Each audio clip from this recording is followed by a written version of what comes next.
Hello friends, आज हम discuss करने जा रहे हैं गेट 2023 का question is a linear algebra की बेसिक थ्योरम्स पे ये क्वेश्चन पूछा गया है। मिनिमल पॉलिनॉमियल के बारे में बात किया गया है। क्वेश्चन बहुत ही सिंपल है एक्चुअली, और इसके अंदर दो तीन रिजल्ट्स का यूज़ है। एक बार क्वेश्चन को पहले देखते हैं कि late A belongs to M4, मतलब 4 क्रॉस की 4 मैट्रिक्स है और इसके जो इंट्रीज है वो सारे रियल नंबर्स है। Null space of A equal to set of 4 tuples such that x1 plus 2x2 plus alpha x3 plus beta x4 equal to 0। rank of a minus 3i is equal to 3, then the minimal polynomial is x cube into x minus 3, x into x minus 3, x into x minus 3 का whole square, x into x minus 3 का whole cube. ये आपका question है दोस्त, ठीक है। एक matrix आपको गिवन है 4 क्रॉस 4 की।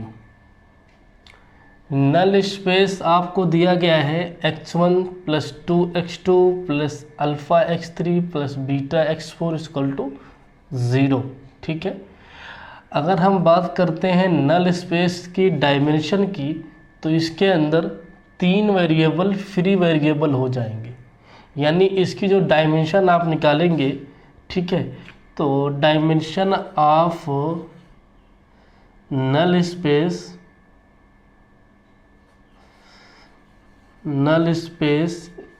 इक्वल टू 3, ठीक है।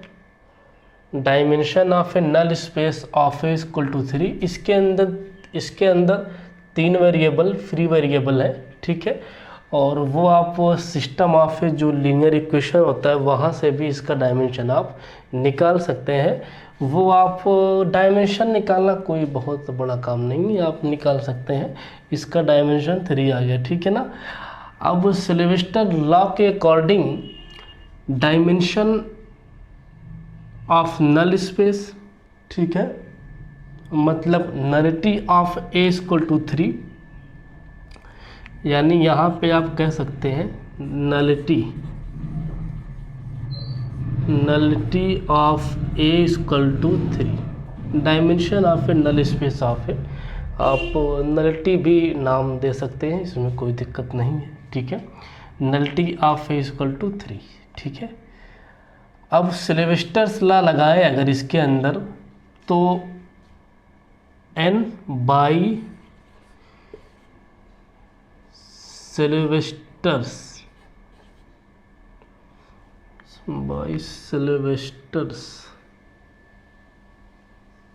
एक सेकेंड, उसका नाम सिल्वेस्टर भी है, उसका नाम रैंक नल्टी थ्योरम भी है। रैंक नल्टी थ्योरम, ये थ्योरम अगर लगाए ना, तो ये क्या होता है, nullity of A, rank of A, nullity of A, rank of A, इन दोनों का जो सम होगा वो number of A column of A के बराबर आएगा, ठीक है। तो नंबर ऑफ ए कॉलम इसका 4 है, और नल्टी आपको मालूम है,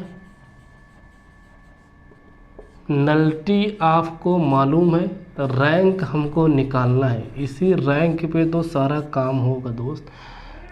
तो रैंक इसका नल्टी 3, तो रैंक निकालेंगे, रैंक ऑफ ए आपका आ गया 1, ठीक है। रैंक आपका 1 आ गया। अब इसी पे हमें सारा काम करना है। रैंक हमारा 1 जब आ गया, अब एक सेकेंड, अब एक रिज़ल्ट ये बोलता है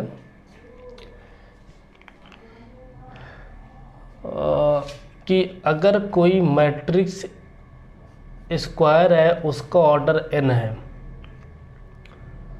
और इस मैट्रिक्स का जो रैंक है वो r है, then n minus r eigenvalues इस मैट्रिक्स के 0 आएंगे। ये आपका थ्योरम बोलता है। ठीक है ना। तो यहाँ पर तो n 4 है और यहाँ पर रैंक 1 आ गया, तो n माइनस 1 तो 3, कम से कम इसके 3 आइगन वैल्यूज़ इस मैट्रिक्स के 0 हैं।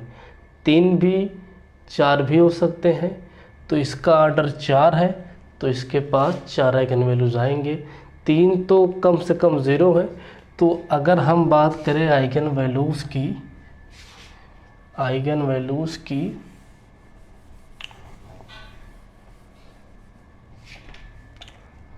तो ए के जो आइगन वैल्यूज़ आए हैं वो 1 0 1 0 1 0, 4 हो सकते हैं सिर्फ। ठीक है, तो कम से कम 3 4 भी 0 हो सकता है, कोई दिक्कत नहीं है।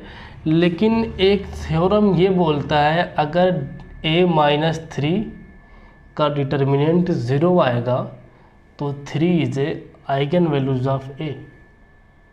तो 3 a माइनस 3 i का रैंक 4 से कम है, तो ये आपका सिंगुलर हो गया। तो इसका जो डिटर्मिनेंट आया वो 0 आया, जबकि 0 आया तो 3 क्या हो गया, इसका एक आइगन वैल्यूज हो गया। तो यही इसके सिर्फ 4 आइगन वैल्यूज होंगे और इनके अलावा कोई और आइगन वैल्यूज नहीं हो सकता।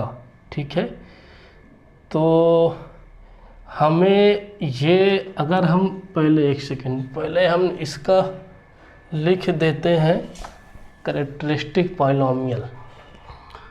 तो इस मैट्रिक्स का जो कैरेक्टरिस्टिक पॉलिनॉमियल आया c of x is equal to x minus 3 into x cube, minimal polynomial. अच्छा, यहाँ पे देखिए इन्होंने ये कहा है ऑप्शन 3 और 4 में x माइनस 3 की पावर 2 x माइनस 3 की पावर 3, तो ये जो आपके ऑप्शन है डिस्कार्ड हो गए। अब या तो आपका ये हो सकता है या फिर ये। ठीक है, जरा हम, अच्छा इसकी जो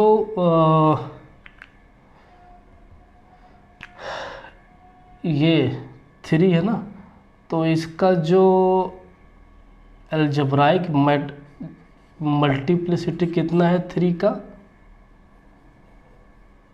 ऑफ 3 इज 1। ठीक है, तो इसका ज्योमेट्रिक मल्टीप्लिसिटी 1 भी आएगा। ठीक है, 1 भी आएगा। Geometric multiplicity of 3 is 1। अब अगर हम ज़रा ज्योमेट्रिक मल्टीप्लिसिटी 3 का निकालें, अगर हम जो अलजेब्राइक मल्टीप्लिसिटी अगर हम 0 की बात करें ऑफ 0, तो वो 3 है। और ज्योमेट्रिक मल्टीप्लिसिटी ऑफ 0 निकालना है तो आप क्या करते हैं, n, तो n मतलब 4, तो 4 rank of a minus 0i। ठीक है, 0 इंटू आई तो 0, तो रैंक ऑफ a कितना है, रैंक ऑफ a आपका आ गया तो 1, तो यहाँ पे 3 आ गया। तो ज्योमेट्रिक मल्टीप्लिसिटी 3 है, अलजेब्राइक मल्टीप्लिसिटी है हर आइगन वैल्यूज़ के लिए। तो आपका ये जो मैट्रिक्स है डायगोनलाइजेबल हो गया। जब आपका ये मैट्रिक्स डायगोनलाइजेबल हो गया तो फिर मैं ये कह सकता हूँ इसके जो मिनिमल पॉलिनॉमियल्स के फैक्टर्स आएंगे उन सब की डिग्री कितनी होगी, 1 बस होगी। तो इसका जो ऑप्शन सेकेंड है वो करेक्ट, बाकी फर्स्ट इज डिस्कार्ड। तो इस हिसाब से दोस्त देखिए हमने इस क्वेश्चन को कुछ ही मिनट में काम किया है। ये तो आपको सिर्फ दिखाया है कि पहले तो हमने इस मैट्रिक्स का आइगन वैल्यूज़ निकाला, आइगन वैल्यूज़ निकालने के लिए उसका कैरेक्टरिस्टिक पॉलिनॉमियल, फिर उसका मिनिमल पॉलिनॉमियल निकालने के लिए हमने एम जी एम पे काम किया। ज्योमेट्रिक मल्टीप्लिसिटी, अलजेब्राइक मल्टीप्लिसिटी, ये आपके क्या होते हैं कि आपके बहुत बेसिक सा डिफिनेशन है। आपको ये आना चाहिए यदि आप गेट का जैसे बड़े होंडे एग्ज़ाम की आप तैयारी कर रहे हैं, तो ये आपके लिए बहुत मायने रखता है। आप ये देखिए ज़रा, रैंक क्या होता है, नल स्पेस क्या होता है, और ये सब आपके बहुत बेसिक डिफिनेशन है। यदि आप गेट के एग्ज़ाम में बैठे हुए हैं तो ये डिफिनेशंस आपके लिए बड़ा मायने रखता है। अगर आप नहीं याद किए हैं तो आपके लिए बहुत दिक्कत है, ठीक है। तब तो इस हिसाब से दोस्त क्वेश्चन आ रहे हैं। देखिए यहाँ पर एक रिज़ल्ट, अगर मैं आपको बताऊं इस क्वेश्चन में कितने मैंने रिज़ल्ट लगाया है, एक तो रिज़ल्ट यहाँ पे लगाया है और एक रिज़ल्ट यहाँ पे 2 और एक रिज़ल्ट, एक आइगन वैल्यूज 3 और एक रिज़ल्ट मिनिमल पॉलिनॉमियल डिग्री के लिए 4, ठीक है। तो इसके अंदर दोस्त 4 या 5 रिज़ल्ट्स का हमने इस्तेमाल, 4 नहीं बल्कि 5, एक सिलेबस्टर ला, तो ये 4-5 रिज़ल्ट हमने इसके अंदर लगाया है। और ये चारों पांचों रिज़ल्ट अपने आप में बहुत काम करते हैं। बहुत ही बार मैंने इसको यूज़ किया है नेट के एग्ज़ाम में भी, और गेट के एग्ज़ाम में तो काम आ ही रहा है, आप देख ही रहे हैं, ठीक है। तो ऐसे ही क्वेश्चन उस एग्ज़ाम में आते हैं। यदि आप नए हैं तो जो चैनल है सब्सक्राइब करें, सब्सक्राइब ज़रूर करें। सब्सक्राइब होना चाहिए, चाहे आप हाथ से करें, चाहे उंगली से करें, चाहे जैसे करें, लेकिन आप सब्सक्राइब करिए, ठीक है। मुझे कुछ नहीं मालूम, बस आप सब्सक्राइब करिए, ठीक है। Thank you for watching this video.